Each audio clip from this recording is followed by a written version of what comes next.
the Kybalion by the three initiates. I titled this mind map here 2022 Interpretation. So we're going to reflect back on further working with this information as I went deeper into it since the last time we discussed this book deeply a number of years ago.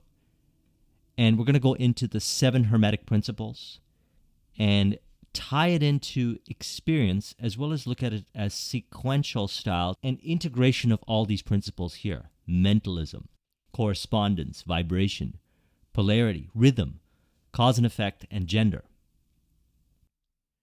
So to stimulate this, the premise, mind, as well as other metals and elements may be transmuted from state to state, degree to degree, condition to condition, pole to pole, vibration to vibration. True Hermetic transmutation is a mental art. So we're looking at this from the perspective of mental arts. And transmutation really is, practically spoken, turning reactivity into inspiration or proactivity, turning what we would label as negativity into positivity. And this is done at an embodiment level, beyond a conceptual level. I'm talking about feeling, behavioral change, thinking pattern change. This is also related to what we talked about in last Thursday's video, the spiritual alchemy process, which I recommend watching, in which we go through this process on the journey to realizing our visions. The principle of mentalism. So it states, the principle embodies the truth that all is mind.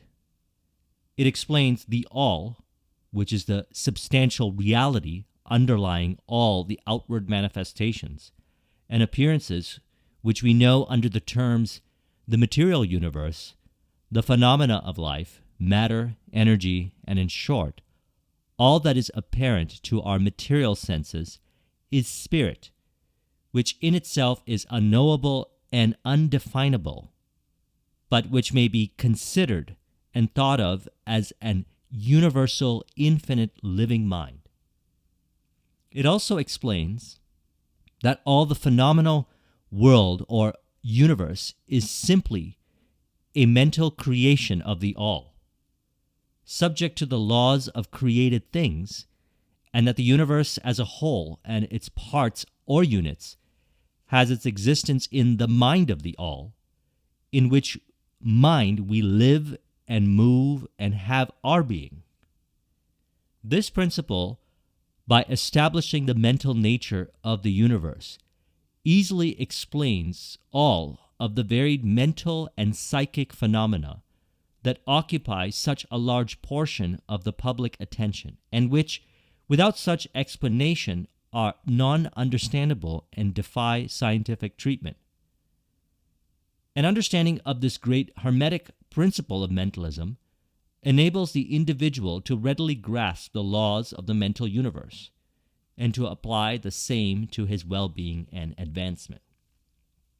Now, we've been discussing this. When we have a goal, when we have a vision, what we're really working with is known and unknown factors. Known factors could be things like actions, behaviors, or certain thought processes.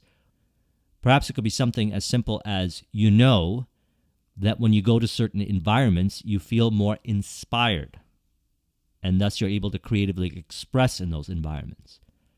Or it could be certain thinking patterns. You know, when you think certain things about yourself, you seem to encourage certain kinds of behaviors or bring forth certain kinds of creative expressions in your art, in your entrepreneurial journey, and so forth. Unknown can be looked at as some way, somehow, the right person showed up, unexpectedly so, just like that, to play a role in contributing to bringing forth your vision. Perhaps they opened up a door for you, or they gave you an insight, or they shared with you a very valuable piece of information. That was a stimulation as a result of committing to a vision. You didn't know how this person was going to show up, Or perhaps another unknown way is you had an inspiration to go to a different country. So you go to the country, you follow this intuitive nudge, and when you get to this country, you notice that there's a certain experience that you had there that alters your perception of how you believe reality to work. From this altered perception of reality, you begin to understand yourself more. You discover certain powers you have within yourself. And you begin to understand people more so and read people more so. Sometimes we call this intuitive powers or psychic powers or precognition. Through this understanding, you're able to work with whatever it is that you learn, the information that you gathered from this experience, to remove a lot of complexity out of your life. You connect back to your intuition. You know what to do and what not to do. You seem to have a deeper degree of sensitivity to how you feel. You notice when you feel a certain way, you seem to have certain experiences that you would call ideal. You notice when you feel a different way, you seem to have certain experiences where you feel less ideal. This trip was transformational to you. You understand yourself more so, and you have a greater degree of confidence to honor those feelings. And as a result, you go down, let's say, a nonlinear pathway to realizing the vision. And when you get to the destination, you produce that success, whatever it is, the entrepreneurial success, or the ideal relationship, or achieving something that could be worldly or even spiritual. You look back at the journey and you say, I didn't know it was going to play out this way, but upon connecting the dots looking backwards, I now know how this works more so. These are the attributes that happens on the journey to realizing the vision, which we've been discussing all throughout our videos. And this represents the infinite nature of the mental universe in which we are part of. And so it is stated, do not make the mistake of supposing that the little world which you see around you, the earth, which is mere grain of dust in the universe, is the universe itself. There are millions upon millions of such worlds, and greater. And there are millions of such universes in existence within the infinite mind of the all. There are beings with powers and attributes higher than man can even dream of the gods possessing. And yet these beings were once as you, and you will be even as they are, still higher in time. For such is the destiny of man as reported by the illuminated. So do not feel insecure or afraid. We are all held firmly in the infinite mind of the all, and there is naught to hurt us or for us to fear. There is no power outside of the all to affect us, so we may rest calm and secure. Now, this gives us a lot of insight as to accurate thinking expansively. And one of the realizations that I got from working with this information is that we may have certain conceptual ideas of how reality works. And while those conceptual ideas can be helpful to us, there are concepts or ideas or ways of how reality works that we have not discovered yet, and that's totally fine. We don't have to know how it works right now. But as we continue this self-realization journey, self-actualization, which is the expression of self-realization, which is looked at from our perspective as the visions realize, or bringing your goals into existence. We go through this process of higher degrees of realization, understanding of what is within us, the abilities that we have. It's important to understand that we have far more ability than perhaps we give a lot of times ourselves credit for. And we have the ability to transcend past certain five sensory interpretation of how we see ourselves. And this happens more so on the journey to realizing our vision. That's why it's important to pick a goal and a vision and work with this information here as a guide to help you realize the vision and understand more of yourself. That's why I like to value the journey and the destination. So part of this realization of our goals and our vision is higher levels of realization. And while we might assume that reality works a certain way, it's important to keep an open mind that that is just a perspective from a certain causative plane.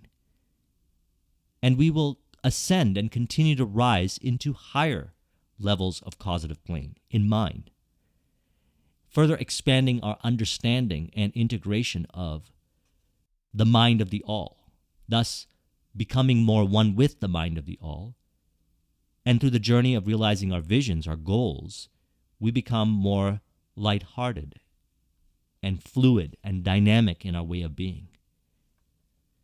And that embodies further the principle of correspondence, in which it states, this principle embodies the truth that there is always a correspondence between the laws and phenomena of the various planes of being and life.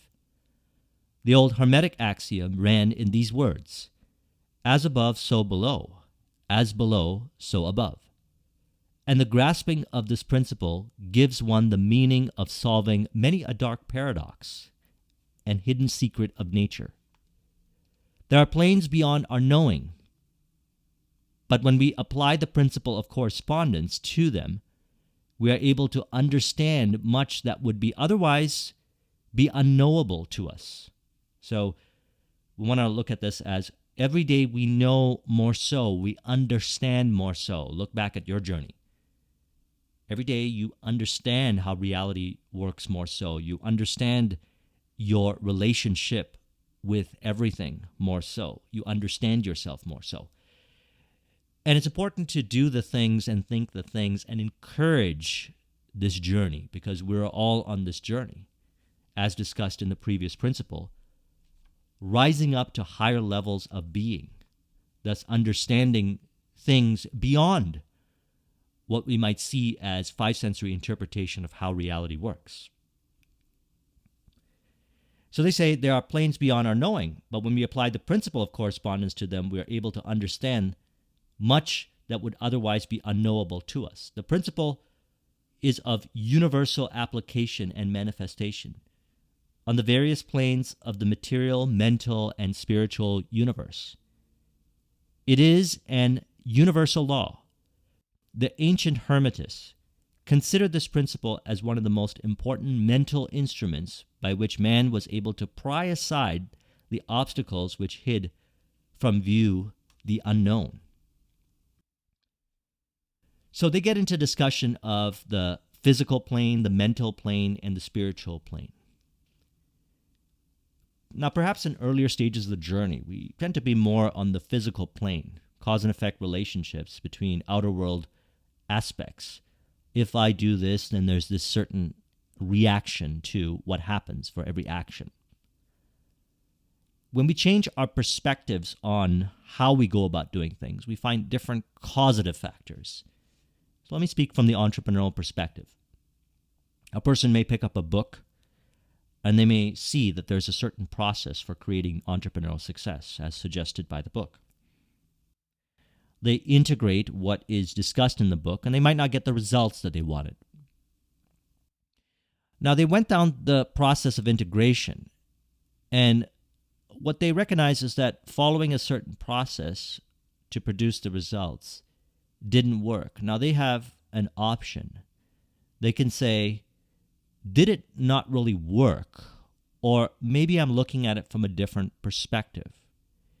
And maybe the person that wrote this book wrote it from their perspective, or is communicating it to a way where what it's really meant for me to do is understand the deeper meaning, reading between the lines of these words.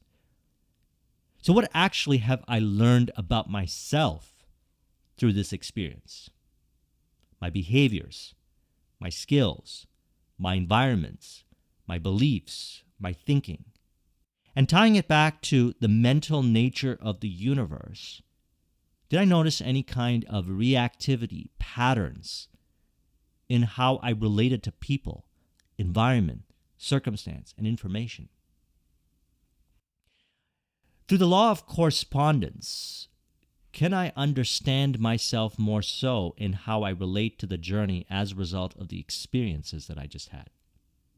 They asked themselves perhaps some questions like this. And then they receive a hunch or an inspiration to do something a little differently, perhaps go against what the book suggested. But it intuitively feels right. Something about it resonates with them.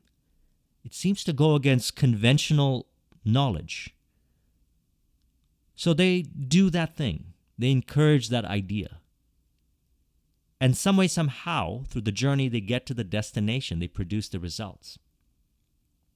Upon reflection, they realize there are higher causative planes.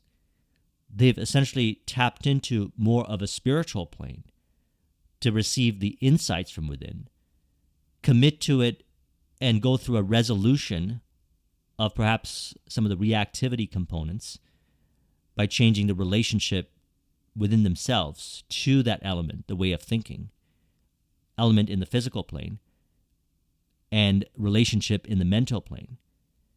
They were able to open up, you could say, a doorway into a different passage to get to the destination beyond what was suggested in the book. And they see that there are many ways to bring forth a result.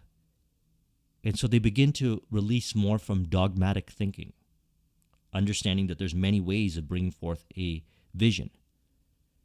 They now rise up to a greater degree of understanding of the mental plane and the greater degree of understanding of the mind of all. And they also start to understand that there's probably more to this than they might be currently understanding or knowing. And then a desire awakens within them to see if there's something beyond it. And perhaps they begin to connect more with the great spiritual plane. Now, they discuss this further, but in relation to our conversation, when it comes to goals and visions, one of the things we want to keep into consideration is that no matter where we are on the journey, we could always realize that what we know right now is still very limited to what we will further know as we continue to evolve, understand, and grow more so every day. And all of this is happening from the world within. That's the spiritual world. It's the world within. So is the mental world. The physical world is interpreted and experienced and articulated and expressed from the world within. And we have a preference in the matter. Do we want to take whatever information is being presented to us in the physical world and assume that's all that exists? Or do we want to open up our mind to perhaps that we have wisdom and understanding buried within us that we can access? So they say on the 7 minor planes of the great spiritual plane exist beings of whom we may speak of as angels, archangels, demigods. On the lower minor planes dwell those great souls whom we call masters and adepts. Above them come the great hierarchies of the angelic hosts, unthinkable to man. And above those come those who many without irrelevance be called the gods. So high in the scale of being are they, their being, intelligence, and power being akin to those attributes by the races of men to their conceptions of deity. These beings are beyond even the highest flights of the human imagination, the word divine being the only one applicable to them. Many of these beings, as well as the angelic host, take the greatest interest in the affairs of the universe and play an important part of its affairs. What it looks like they're suggesting, and what resonates with me and many that I've spoke with as well, and maybe with you, is we are far more spiritual perhaps than we give ourselves credit for. And this experience of bringing forth our vision is actually a way to learn, grow, understand, and we are guided from within to these realizations. And we will continue to move into, beyond this existence, higher planes of existence. We will continue to live. We are immortal in the sense of the mind of all. And as a result, we will continue to play a role in helping others to also ascend to higher levels of realization. Now, reflect back on your own journey. One of the greatest desires that we have is to help others, is to bring forth results in another person's life. A desire awakens within us to be of service to others. Thus, those that have continued on this journey and have been on this journey and gone through higher paths of realization, via the world within, also want to help us and guide us. Now, this is very personalized and something that is very individualized, but we want to be aware of it. So I want to bring this into consideration here in regards to the understanding that there are many causative planes, and they've grouped it as physical, mental, and spiritual.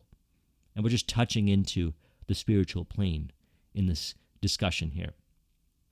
Their occasional intervention and assistance in human affairs have led to the many legends, beliefs, religions, and traditions of the race, past and present.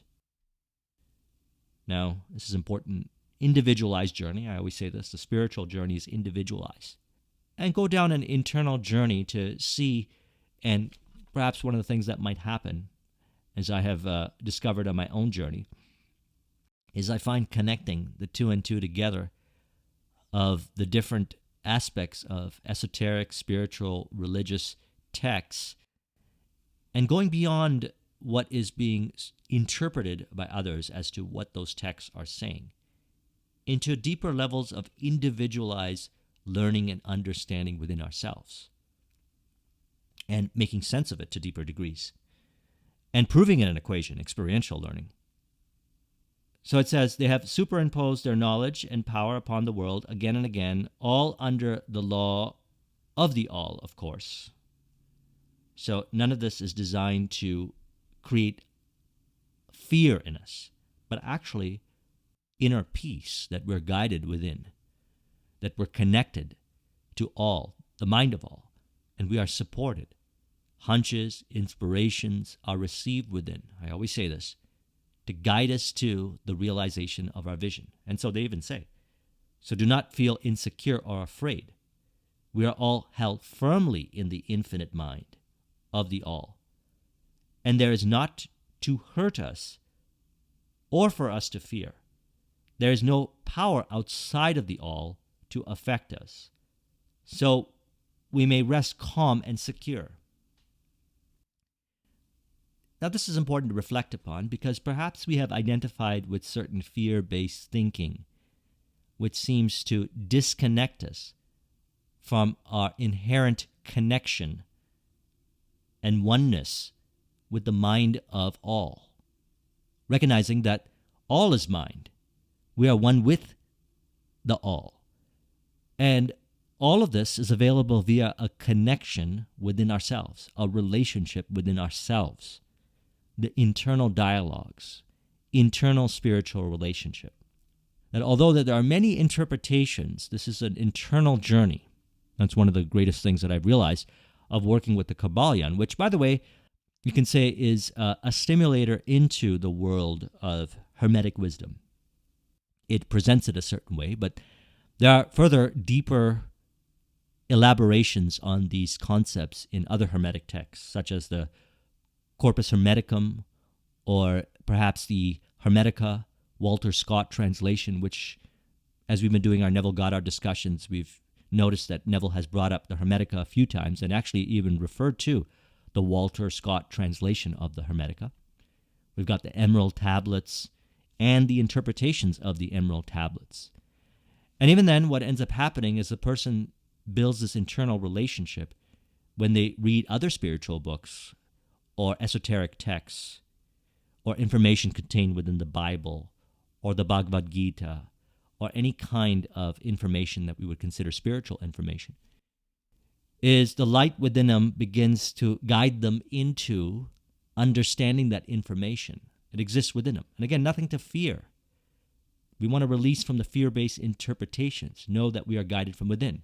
What I found is that the more I release from any kinds of fear, doubt, indecision, insecure interpretations about accessing the world within, infinite world within, the more I'm able to receive hunches, inspirations, and intuitively interpret the different experiences on the day-to-day journey beyond what I have read as conventional knowledge and produce results in unconventional ways, let's say.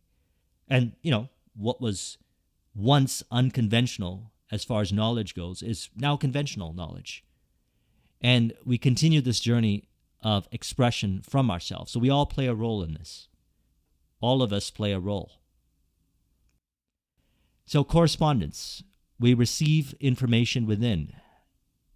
As it states, the old Hermetic axiom ran in these words: as above, so below; as below, so above. So the reflection is this reality, the five sensory experience, and what we do here on earth. The source is within, and there are higher causative planes within. And as we continue our ascension, the spiritual alchemy process, which we talked about in last Thursday's video, we gain access to this knowledge that is within us. It was not hidden from us, but rather, based on our own thinking, we hide it from ourselves. This is an important realization. And that's fine, because as we go through the journey of bringing forth our visions, our goals, we understand ourselves more so. We realize these aspects that are inherent within us, and we allow them to express. Then we understand the next principle more so, the principle of vibration. And so it states, this principle embodies the truth that everything is in motion. Everything vibrates. Nothing is at rest. Facts which modern science endorses, and which each new scientific discovery tends to verify.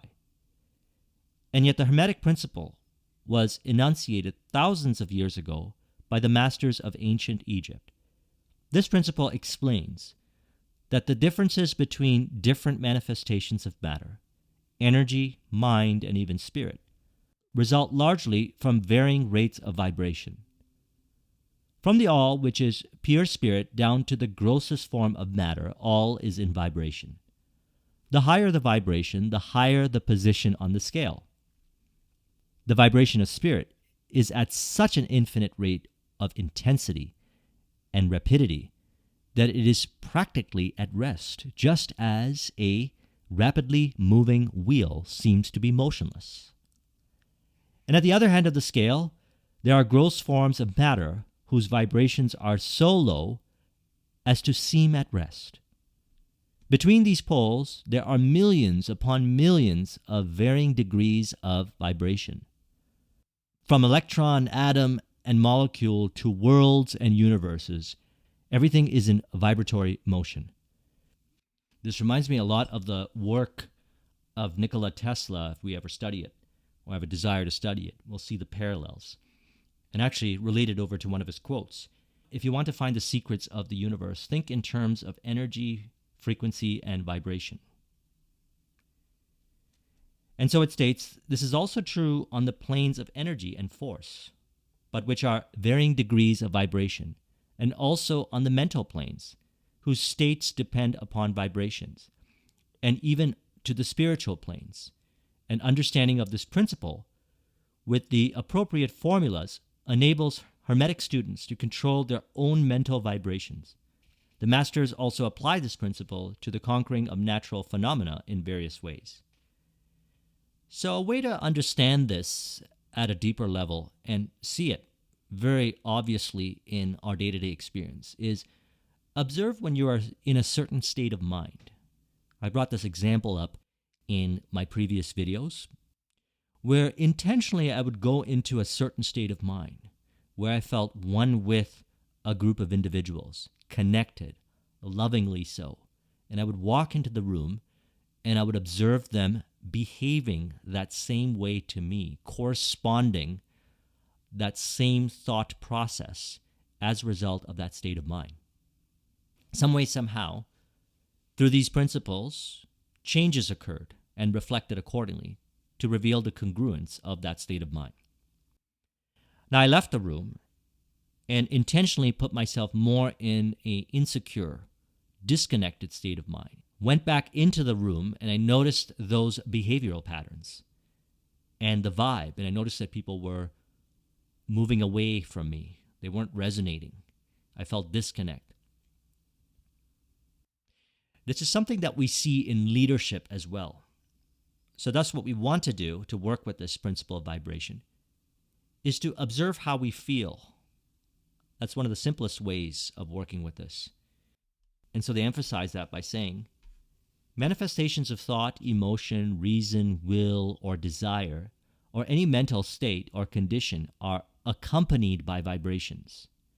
So if Tesla said, if you want to find the secrets of the universe, think in terms of energy, vibration, and frequency, then we can go deeper into it and look at it on how we actually experience vibration, which is feeling. And in the last video, we talked about feeling is the secret, which I recommend watching. They say this is the principle which produces the phenomena of telepathy. Now, we can develop ourselves to be at the cause of our mind by working with the other principles here so we can maintain that state of mind that's one with the vision and feel that state of mind's congruence and thus express accordingly. So let's tie this into what we've discussed so far, and then we'll get into the other principles which help us on this journey. Principle of mentalism, you have a vision, you have a goal. Correspondence, you release from certain kinds of thinking that seems to create an unnecessary separation within to the universal mind or the mind of the all. And as we continue to remove these disconnects within ourselves, we go into higher levels of understanding in the physical, mental, and spiritual planes. And thus we tap into hunches, inspiration, insights, ways of thinking that could be distinct, which help us as we identify with those ways of thinking. We're able to maintain this state of mind. And as stated here, manifestations of thought, which through the principle of correspondence is received within, is accompanied by vibrations, which is expressed in this physical existence. Although we might not see them with the eye, we can feel them. We can feel, and this is why it's important to get tuned into this. Feel it and honor it, because the more you honor the feelings, the more you build a relationship with the feeling, and then you know what to do, when not to do, which also ties into the principle of gender, cause and effect, rhythm, and polarity. So let's get into a discussion of that. So you got a vision, you're guided from within, you have the knowledge, wisdom within yourself, you're enabling it and understanding yourself more so every day. To further that, we value the principle of polarity. So the principle of polarity embodies the truth that everything is dual, everything has two poles, everything has its pair of opposites, all of which were old Hermetic axioms. It explains the old paradoxes that have perplexed so many, which have been stated as follows. Thesis and antithesis are identical in nature, but different in degree. Opposites are the same, differing only in degree. The pair of opposites may be reconciled. Extremes meet. Everything is and isn't at the same time. It explains that in everything there are two poles, or opposite aspects. And they quote opposites because it's seemingly opposite. These are constructs of mind, seemingly, are really only two extremes of the same thing, with many varying degrees between them. So this is all one, and we are individualizing the experience, or we're dualizing, if that's even a word, the experience. To illustrate hot and cold, although opposites are really the same thing, the differences consisting merely of degrees of the same thing. Look at your thermometer and see if you can discover where heat terminates and cold begins. The two terms hot and cold simply indicate varying degrees of the same thing. And the same thing which manifests as heat and cold is merely a form, variety, and rate of vibration. The same principle manifests in the case of light and darkness, which are the same thing, the difference consisting of varying degrees between the two poles of the phenomena. Where does dark leave off and light begin? What is the difference between large and small, between hard and soft, between sharp and dull, between noise and quiet, between high and low? The principle of polarity explains these paradoxes. When I have conversations with myself, the internal dialogue, as well as with others, and we're looking to reconcile, because we're going to realize that a lot of this is about inner reconciliation, making peace with. The excessive polarization to one aspect of the other, we neutralize it with a simple response. When someone says, should I do this or should I do that? One thing or another, seemingly opposite. The response is, the answer is it depends. Now, as we become okay with that response, the answer is it depends, we actually allow ourselves to see the varying degrees of possibility.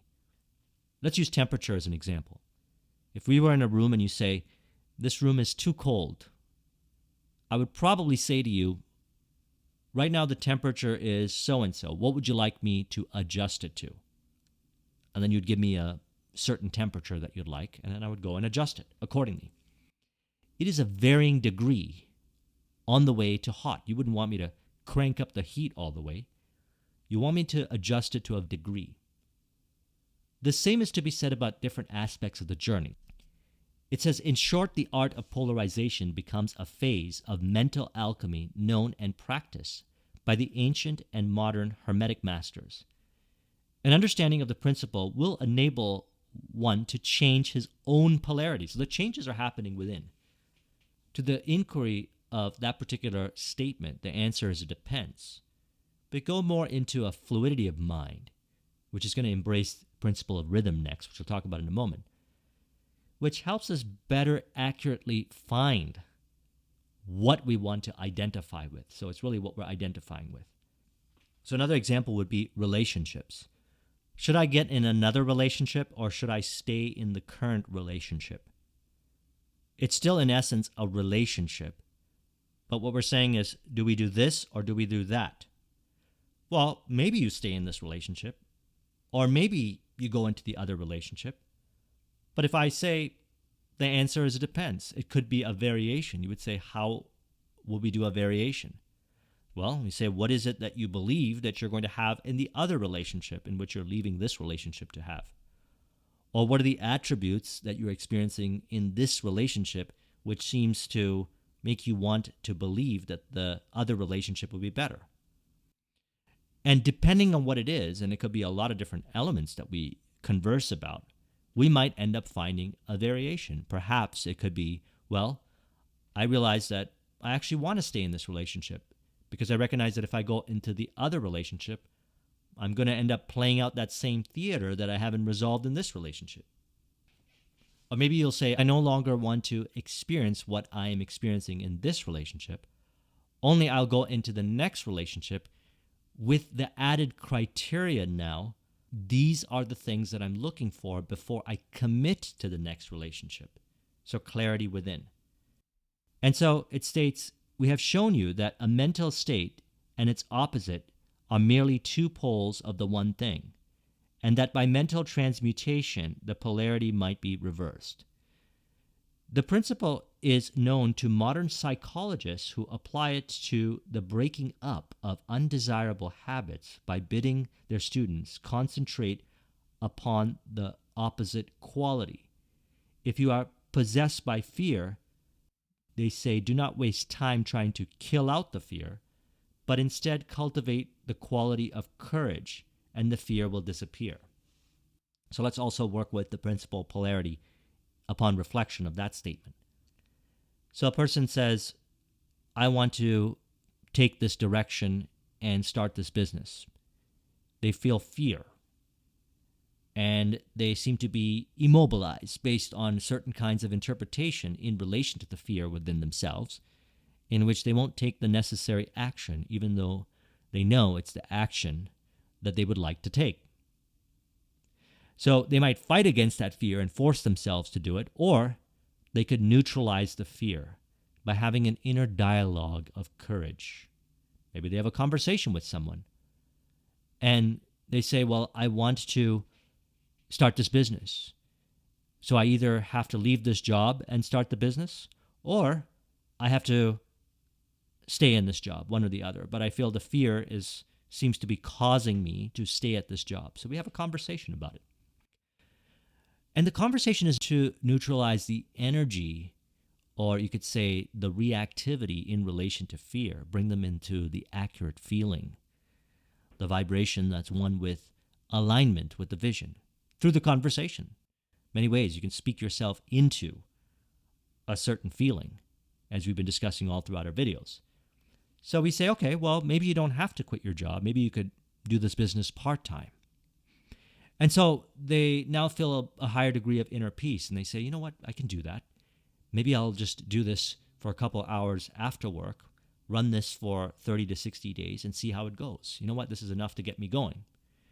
So they end up actually neutralizing the fear, and they have a courage to do a little bit more so of initiatives in relation to building the business for a couple hours at the end of the day.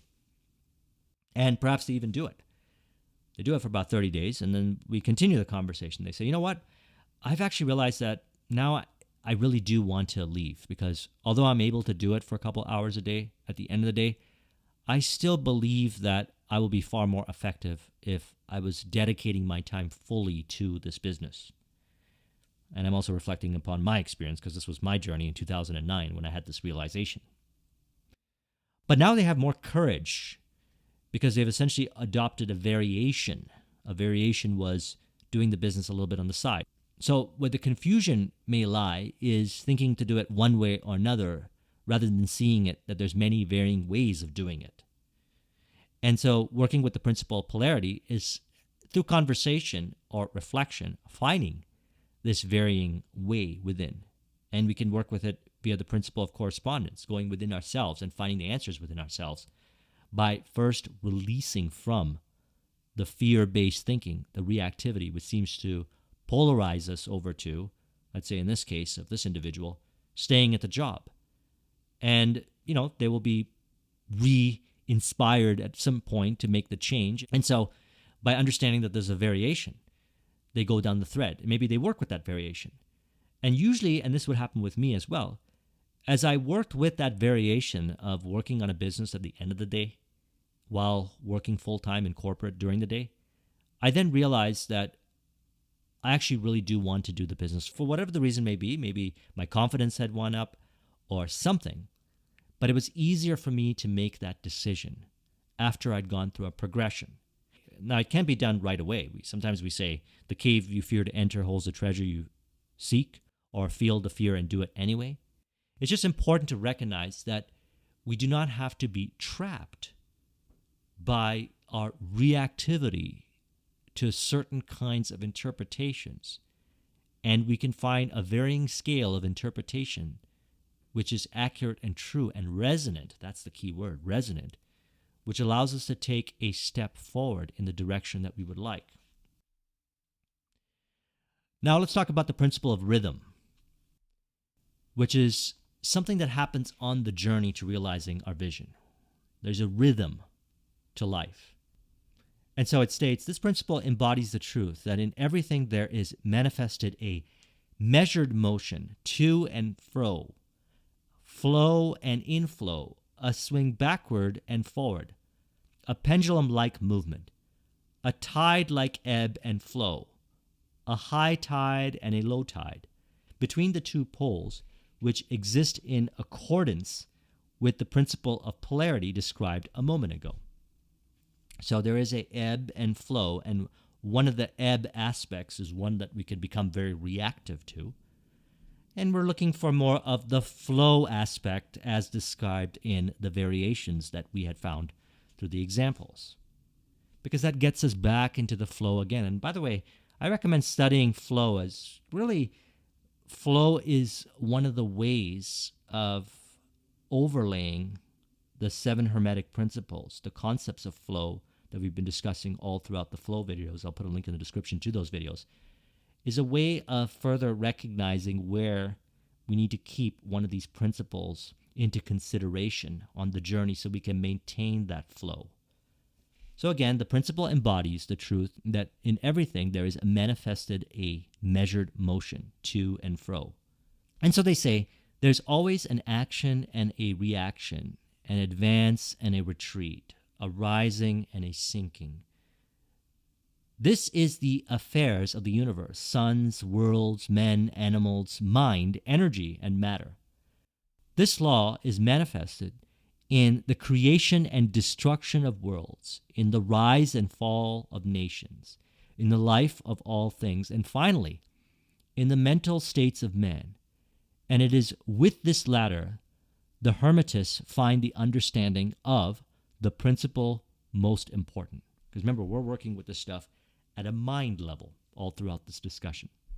The Hermetists have grasped this principle, finding its universal application, and have also discovered certain means to overcome its effects in themselves by the use of the appropriate formulas and methods. They apply the mental law of neutralization.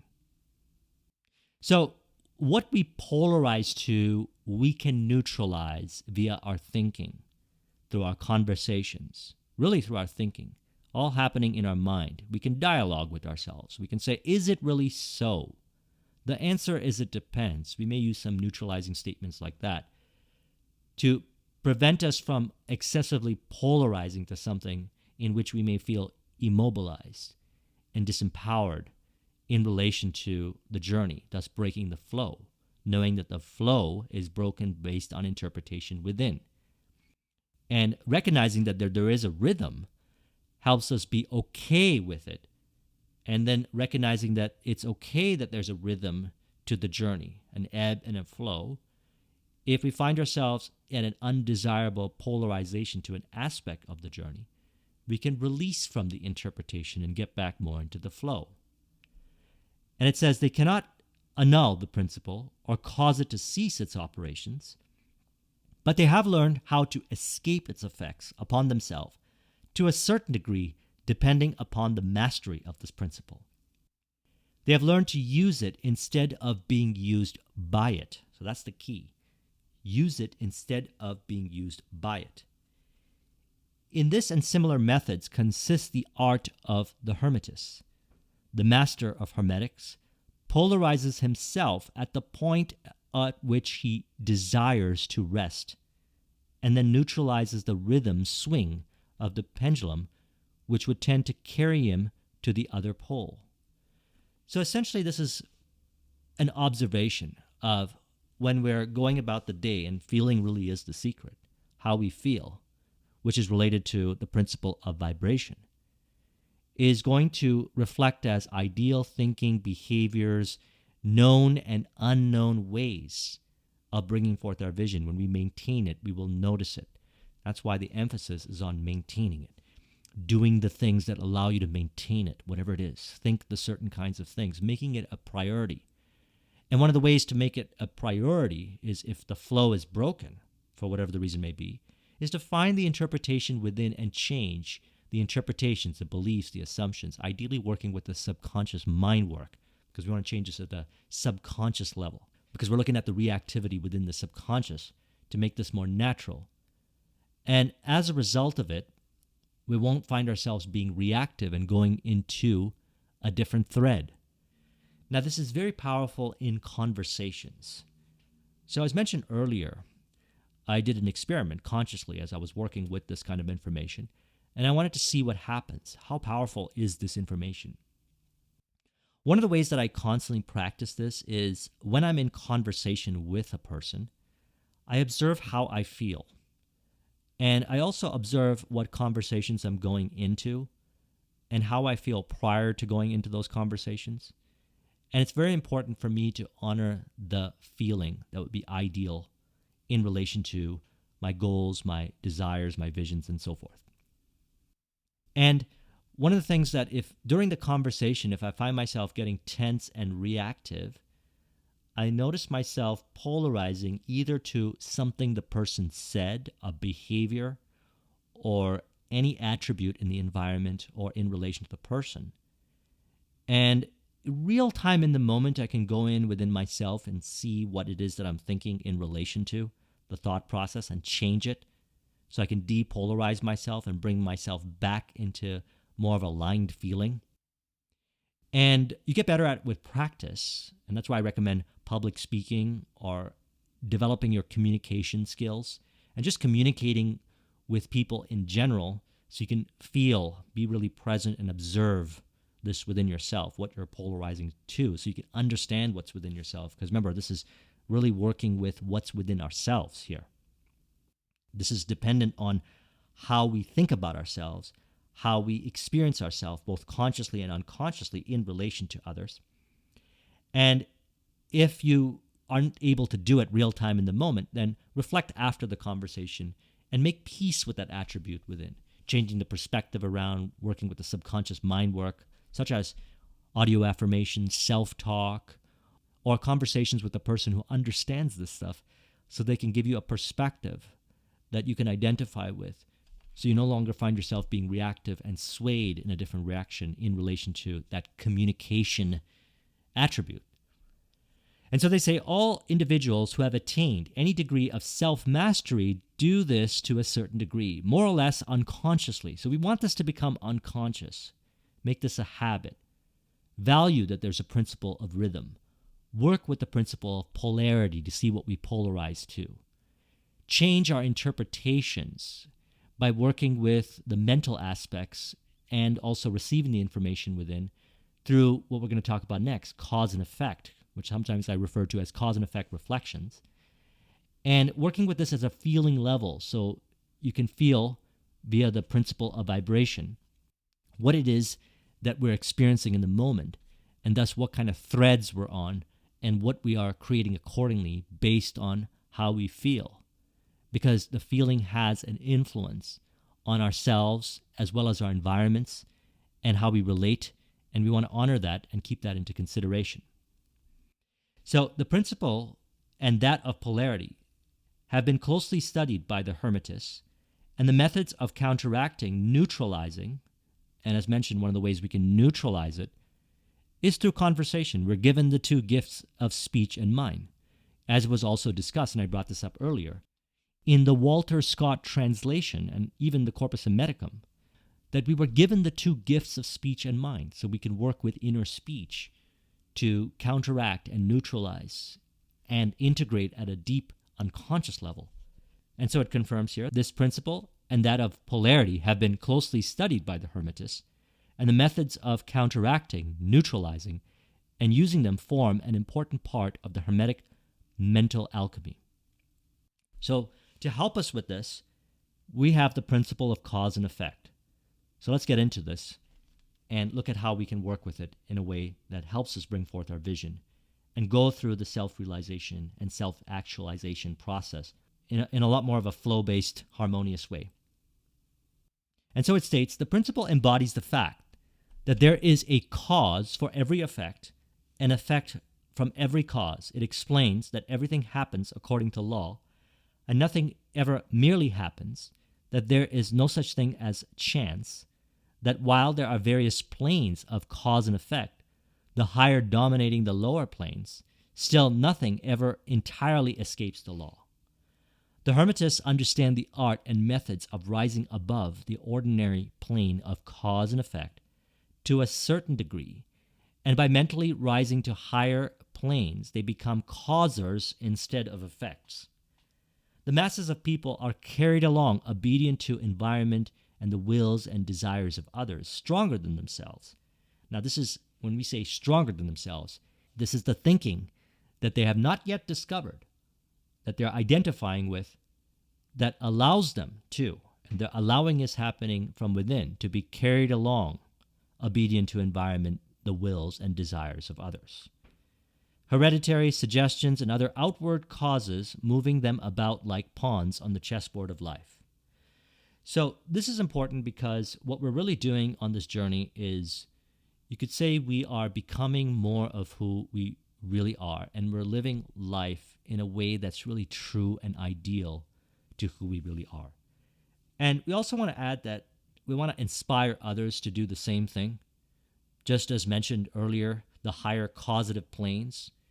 In the spiritual plane, we are guided from within to higher levels of realization. And so even on the material plane here, we help others guide into higher levels of realization. So the principle of cause and effect is to look at the effects in our day-to-day experience on the journey to realizing the vision and changing the cause within and observing what happens as a result. The cause is revealed by our reactivity, or what we are polarizing to, working with the law of polarity, and our degree to maintain a certain feeling that's in harmony with our vision and lack thereof. And no need to shame ourselves. This is an understanding and realization journey, which relates to the principle of vibration. We also, through this cause and effect reflection, can go within ourselves and ask the questions, as well as we can connect with others who've been on this journey as well.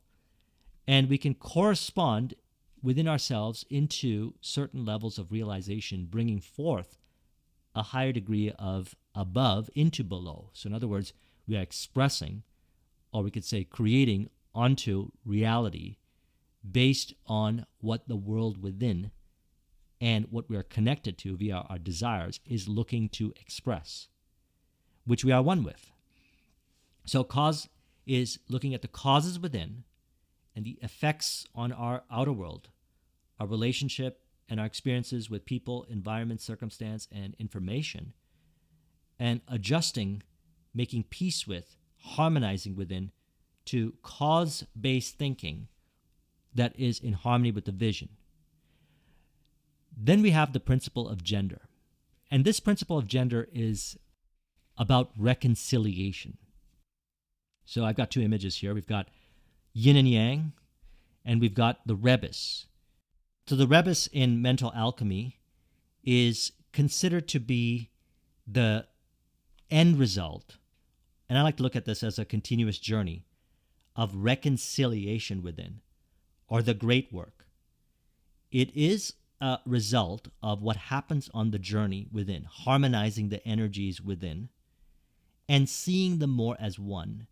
And each person has their own ratios within. But what we're really looking for with the principle of gender is creating a harmony within and a reconciliation within. If a person does not have a reconciliation within the principle of gender, what they may end up experiencing is not knowing and trusting themselves within, of applying the principle from also Taoism, as we reflect upon here, with the yin and yang symbol, Wu Wei. Wu Wei means knowing when to act, when not to act, when to do, when not to do, when to take a step forward, when not to take a step forward, and when to take a step back. This is something that occurs through the internal reconciliation of making peace within yourself of the different aspects that you are reactive to, which is revealed by the principle of polarity. Actually, we can relate the principle of polarity very closely to the principle of gender as we get into this statement here from the Kybalion, where it says, the principle embodies the truth that there is gender manifested in everything, the masculine and feminine principles ever at work. So both the masculine and feminine principles and aspects and essences exist within all of us. It says this is true not only for the physical plane, but of the mental and even spiritual planes. On the physical plane, the principle manifests as sex. On the higher planes, it takes higher forms, but the principle is ever the same. No creation, physical, mental, or spiritual, is possible without this principle. An understanding of its laws will throw light on many a subject that has perplexed the minds of men. The principle of gender works ever in the direction of generation, regeneration, and creation. Everything and every person contains the two elements or principles. If you would understand the philosophy of mental and spiritual creation, generation, and regeneration, you must understand and study this Hermetic principle. It contains the solution of many mysteries of life. So rebus, the internal harmonizing within, we've got the yin, we've got the yang, and we see that the yang exists in the yin, and that the yin exists in the yang as well. So it's very intertwined. And we can recognize if there's some kind of disconnects within ourselves, that we could work with the yin and yang symbol, and there's many attributes relating to the yin and yang. You can see which one of them perhaps you have not reconciled and made peace with, the relationship between the conscious and the subconscious.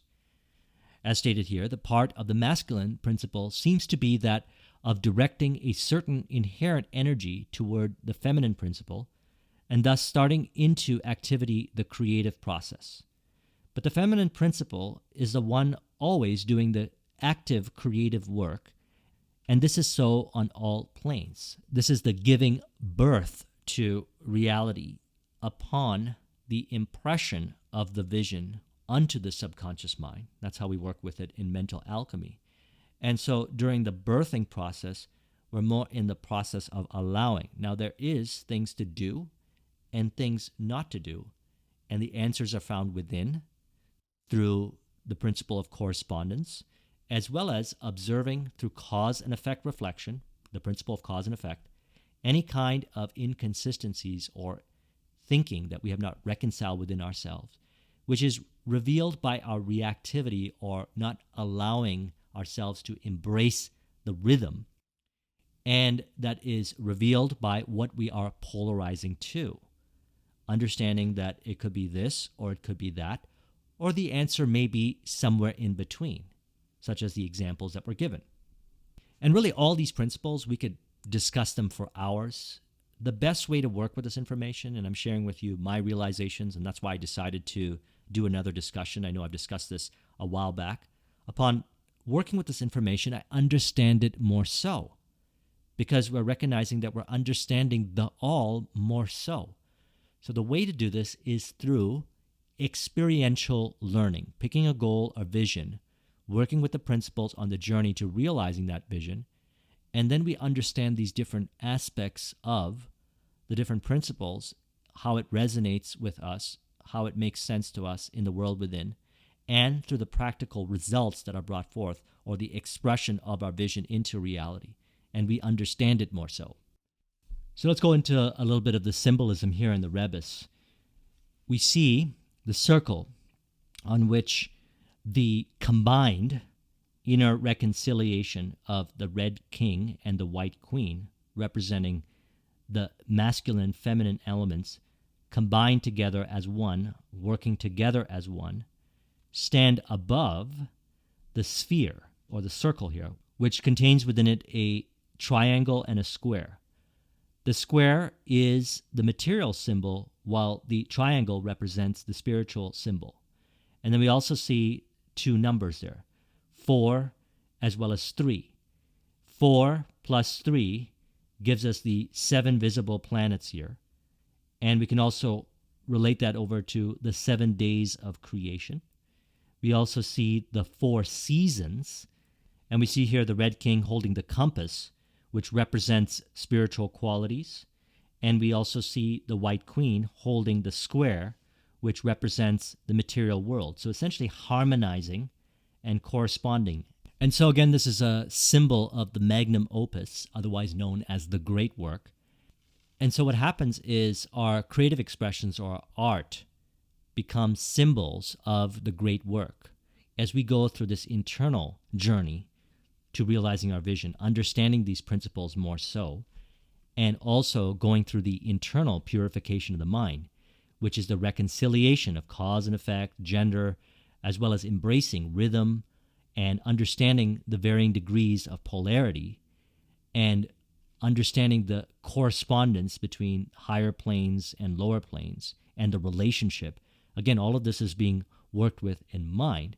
We understand the Hermetic transmutation, mental art, of essentially converting one energy into another.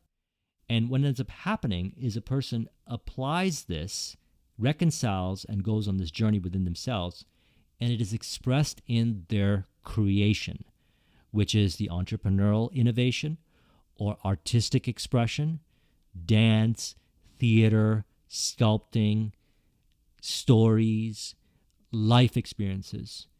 And this is the process that we go through. Now, these great works that have been put together as others have gone through the spiritual alchemy process, the reconciliation within themselves, is something that we are all inspired by.